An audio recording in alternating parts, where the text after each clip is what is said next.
ahead. Thank you. Just wanted to see if you could confirm that the president is speaking with King Salman of Saudi Arabia today, and if he'll do that in advance of the report on Khashoggi.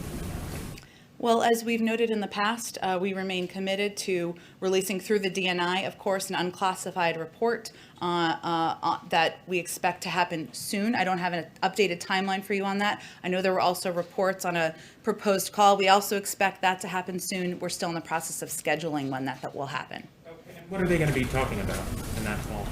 Well, when we have the call and the president has the call, I'm sure we'll do a readout of it. Of course, we've had engagements at many levels with the Saudis to date, but we'll do a readout once we conclude the call. And on the call with King Salman that's expected to happen, you said you're still working on scheduling it. Does President Biden want the Saudi Crown Prince to be on that call? The president's intention, as is the intention of this government, is to recalibrate our engagement with Saudi Arabia and to have counterparts communicate with counterparts. And Prince Salman communicated with the Secretary of Defense. That's the appropriate line of communication. And the president will speak with the king at the appropriate time. It will be soon. And as soon as we have an update on that being finalized, and of course, when it happens, we'll provide you all with a readout. I know that, yeah, they'll be speaking, but is he okay if he's on the call? I would anticipate the call being directly with the king and a one-on-one call, or a call, of course, it's, those would be the primary participants. Go ahead. I want to follow up on what you just said about recalibration with the Saudis. Is that the extent of the recalibration, just having the president deal directly with King Salman? You say that MBS has been engaging with his counterpart at the Defense Department. If the U.S. government believes that Mohammed bin Salman was behind or in some way related to the death of Jamal Khashoggi, how can this administration continue to deal with it? And in what way do you intend to? Well, I think we'll wait for the unclassified report to be released, which will be released through the DNI. And while I don't have an update on that, I expect that will be soon to speak further. And of course, when I talked about recalibration, I was referring to, of course, the counterpart to counterpart, because that was kind of how the question was posed.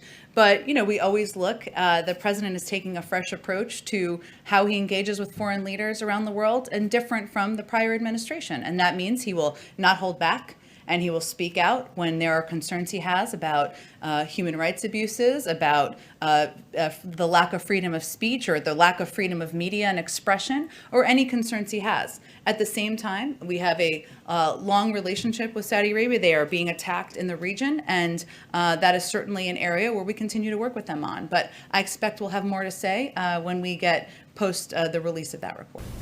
Go ahead, David. Jen, just back on the Saudi issue, I understand that until you've had the conversation, you're not going to talk much about the policy implications. The president did have some things to say during the campaign. He said, we were in fact going to make them pay a price and make them, in fact, the pariah that they are. And later he said there was little social redeeming value in the present government in Saudi Arabia.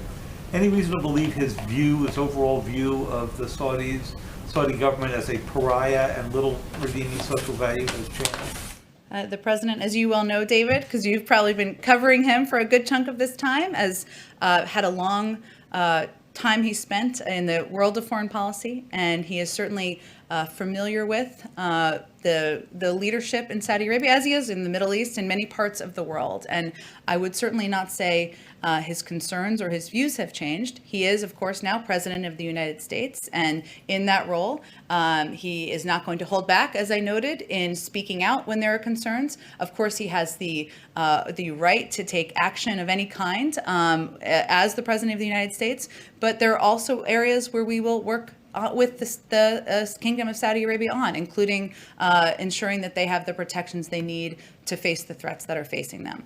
Well, a little more on this and following on how you sort of think about this. We have a pretty good idea of what's in the declassified report, or when it comes out, because many elements of it leaked 2 years ago when it was first came out. If you come to the conclusion that there were any senior Saudi officials who were involved in the Khashoggi murder, would those officials be welcome to the United States? Could they conceivably be subject to criminal prosecution as accessories to a murder and thus not want to enter the United States? I certainly understand the line of questioning, and I know there's an eagerness for the full report to be released. I'm not going to get ahead of the policy process or the release of that report, and you'll have to come back. Others will have to come back on the day after it's released or the days after, and we can discuss it further.